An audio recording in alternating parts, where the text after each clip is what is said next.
Hey friends, welcome to week 4 where we will be talking about showing versus telling in our writing. And we say versus like that because we want you to show rather than tell in your writing 99% of the time. So that's kind of our focus for this week, still using the topic of communities and communities that you are involved with. So just a quick rundown of your week.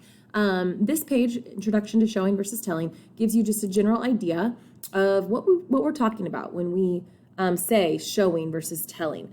So read through this. It's not a lot of information, and also a very short, just little cartoon video that really simplifies what we're talking about when we say show versus tell. Basically, what we are talking about is we want you to use, communicate things using action, dialogue, and the 5 senses. So instead of saying Jack was afraid, describe what that was, okay? Yes, usually this does add length to your writing, but it also is much more interesting to read. So read through this information, watch this video to get a good understanding of what we mean when we say show versus tell.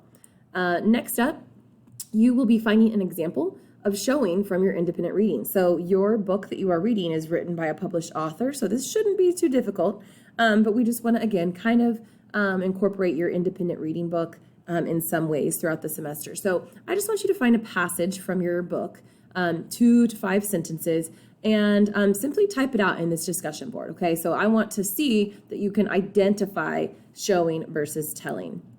After that, now that you can identify showing versus telling, you guys are going to write a paragraph showing versus telling. And we're calling this a slice of life quick write.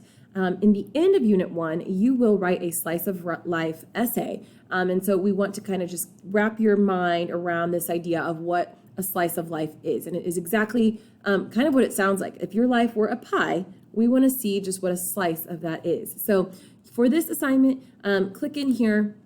There's going to be links to several things in the instructions in the scoring guide, me explaining this assignment in more detail than I am right now, and then a couple examples that you want to look through, also a sensory words list. So all of this is explained once you get to this assignment.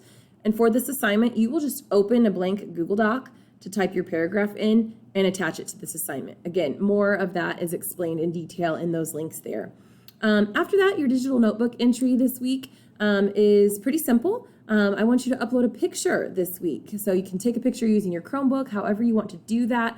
Upload a picture of something that is meaningful to you, and then just in 1 to 3 sentences, I want you to show me why it's meaningful to you and what memories it sparks for you. So again, just to kind of get you practicing that showing versus telling a little bit more, but in a way that lets me get to know you a little bit more as well.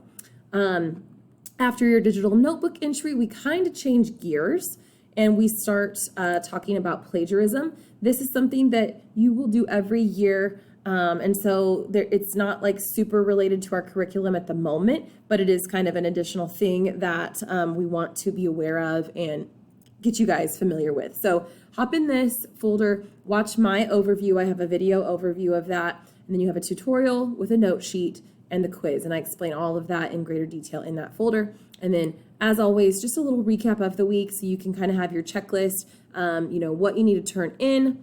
And just a reminder of our live Google Meet on either Thursday or Friday. If you have questions, as always, let me know.